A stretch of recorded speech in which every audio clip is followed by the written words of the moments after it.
Hi guys, my name is Ashley. Welcome to my channel. Today we're going to be discussing something very important. There is a myth that during the holidays, people tend to get more depressed and people tend to commit suicide more often because of the whole idea that during the holidays, people think more about their family, maybe family members that passed away, or people get sad because they are lonely, all of these triggers. And this is in fact not true. It is a myth. Around the holidays, there is actually a less probability that someone will commit suicide because people are more in community, people are gathering together, people are giving gifts to each other, people are being kind to one another, hopefully. I'm not saying that nobody commits suicide around the holidays. I'm saying that the rates do lower during the holidays because everyone is in community, everyone is surrounded, most people are surrounded by other people who are spending time together, eating together, talking, reaching out to one another, and staying connected. So yes, it is a myth that during the holidays people commit suicide more often. However, what is the downside? After the holidays, after New Year's Eve, suicide rates do go up, they do increase. Why? Because people start seeing how everyone else is now focused on themselves, personal goals, things they want to achieve towards for the next year, New Year's resolutions. So the gatherings stop, the reaching out to other people to hang out for Christmas parties stop. A lot of that community and gathering together kind of stops after the holidays for a lot of people. So a lot of people start feeling lonely again, a lot of people start having bad thoughts again about themselves, and they feel like this joy, this cheer that they felt during the holidays, they won't be able to have it on their own, and that they need other people to be able to get there again, or they need to have a special occasion to be able to have this temporary feeling of joy and cheer. So sadly, that is the reality. People do commit suicide after the holidays come to an end. More often, they do increase. So what can you do about that? What can we do to prevent that? To keep the momentum going after the holidays, knowing that when people are in community, when people are surrounded by others who love them and who enjoy having their company, what can we do so those people continue feeling that way after the holidays? The first thing you can do is to continue to reach out to them. Stay in contact with those people that you feel are having a hard time, that those people that are wrestling with suicidal thoughts, people who tend to keep to themselves, people who tend to isolate. Make sure that you reach out to them, that you continue to maybe send a text message or ask them to go out for a coffee date with you or go watch a movie together. Stay in contact with them. Don't let weeks and months go by without reaching out to them again, because you just don't know what a text message or going on a coffee date might do for that person.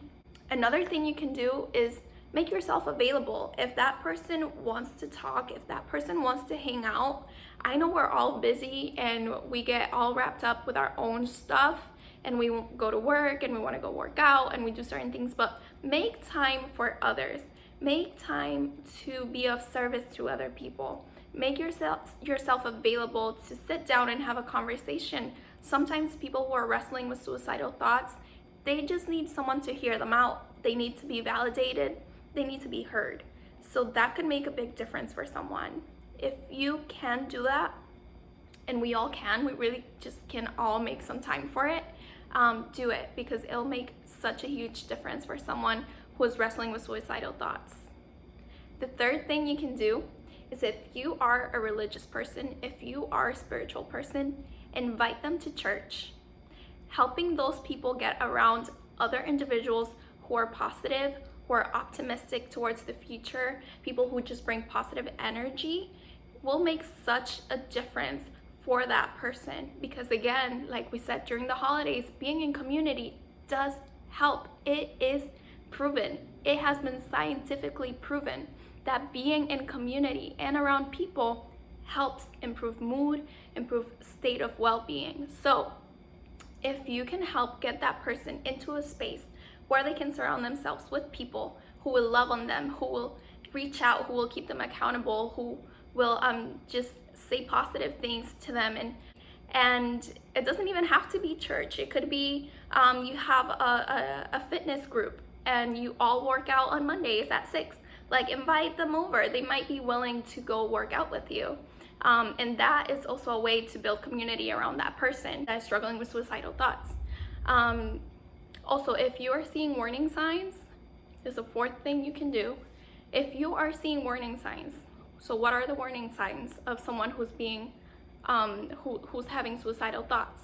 This person might be giving away their stuff, so giving valuable stuff away for people to keep, and writing letters to people, or going around asking for forgiveness from people, or them just shutting down and just being on their own a lot of the time, making statements like, I just wish I was dead. Maybe if I was dead, things would be better. Or if I wasn't around, maybe I wouldn't be such like a problem for people. Those are statements that are red flags. So if you do point those out, or if you do notice that someone in your circle or that you know is saying or doing these things, please check in with them. Tell them, hey, I've noticed that you have been saying these things lately. Like, how can I be of help to you?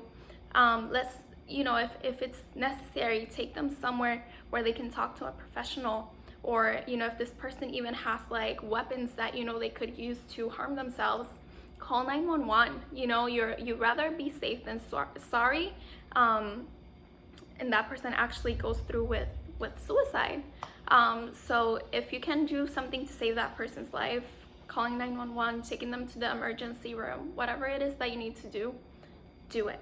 Also, don't feel like this is all your responsibility, that because this is your friend or this is your family member or your coworker and you know about their struggles, that this is your responsibility.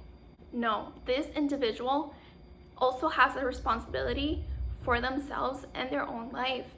So if they really want help, if they really want to get out of that hole, out of that dark place, please tell them to see a professional, to see a therapist, to a psychologist, someone that can help them get out of that dark place where they can find a better sense of self, where they can find peace, where they can find happiness. So please, please, please refer them to a professional that can help them overcome that rough season in their lives, because usually people who are suicidal think that this season that they're in is going to last forever, and they're not able to see outside of that dark moment, and the fact that things are going to get better for them, and that things could get better, right? So helping them explore those thoughts and those feelings with a professional could really help them. Do not take that responsibility completely on your own, because that could be a lot on you as well. One last thing, if you are someone that is wrestling with suicidal thoughts, please reach out for help. I am glad that you're here watching this video and that you have taken your time to watch this, but I do want you to seek help. Call the National Suicide Prevention Lifeline at 800-273-8255. Again, the lifeline for suicide prevention is 800-273-8255.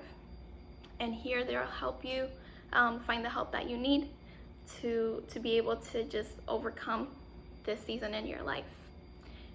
If you liked this video, if you know of someone who will benefit from watching this video, please share it, subscribe. This is for you guys, to help the people in your life overcome difficult challenges and things that are getting in the way of them living their best life. Love you guys.